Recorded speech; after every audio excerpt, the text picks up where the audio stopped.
السلام علیکم ورحمۃ اللہ وبرکاتہ۔ معزز ناظرین کرام، آج کی ویڈیو ہے انجینئر محمد علی مرزا کے اس جملے پر جو وہ اکثر کہتا ہے کہ بابت شیعی کوئی نہیں۔ دیکھیں قرآن پاک میں سورہ فاتحہ ہے، جب ہم نماز میں اس کو پڑھتے گئے یا نماز کے علاوہ جب بھی اس کی تلاوت کرتے گئے تو جب یہ آیات مبارکہ پڑھتے گئے اہدنا الصراط المستقیم صراط الذین انعمت علیہم کہ اے اللہ ہمیں سیدھا راستہ دکھا، ان لوگوں کا راستہ جن پر تو نے انعام کیا۔ اب سوال یہ پیدا ہوتا ہے کہ وہ انعام یافتہ لوگ کون ہیں؟ تو قرآن پاک ہی نے جواب دیا سورہ نساء میں، انعم اللہ علیہم من النبیین والصدیقین والشہداء والصالحین، کہ جن بندوں پر اللہ نے انعام کیا ہے وہ انبیاء کرام اور صدیقین، شہداء اور صالحین نیک لوگ ہیں، یہ انعام یافتہ لوگ ہیں۔ تو قرآن پاک کہتا ہے کہ تم دعا مانگو کہ اے اللہ ہمیں اپنے انعام یافتہ بندوں کے راستے پر چلا۔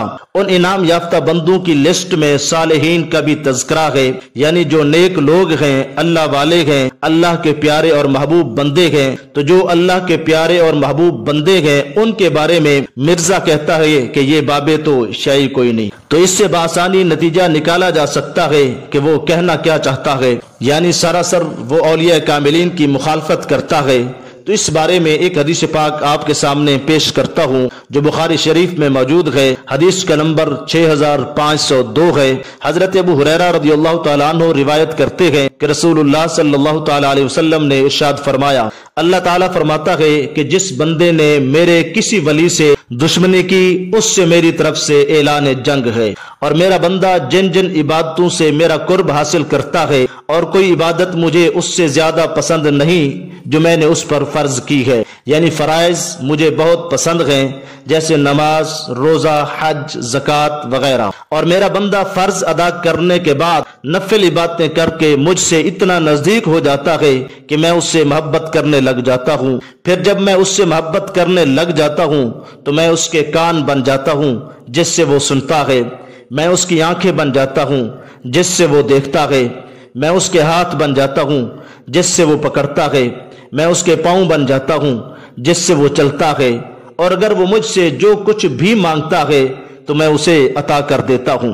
اگر وہ کسی دشمن یا شیطان سے میری پناہ کا طالب ہوتا ہے تو میں اسے محفوظ رکھتا ہوں، اور میں جو کام کرنا چاہتا ہوں اس میں مجھے اتنا تردد نہیں ہوتا جتنا کہ مجھے اپنے مومن بندے کی جان نکالنے میں ہوتا ہے۔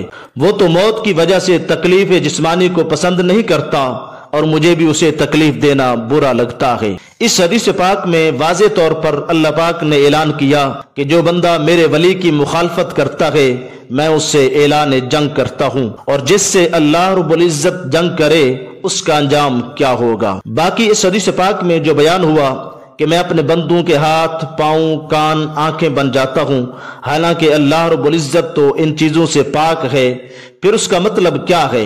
مطلب یہ ہے کہ ہاتھ، پاؤں، کان، آنکھیں اس اللہ والے کے ہوتے ہیں اور اس میں طاقت رب عطا کر دیتا ہے۔ پھر اس محبوب بندے کا مقام یہ بن جاتا ہے کہ ہاتھ اٹھا کر رب کی بارگاہ میں جو بھی مانگتا ہے رب اسے عطا کر دیتا ہے۔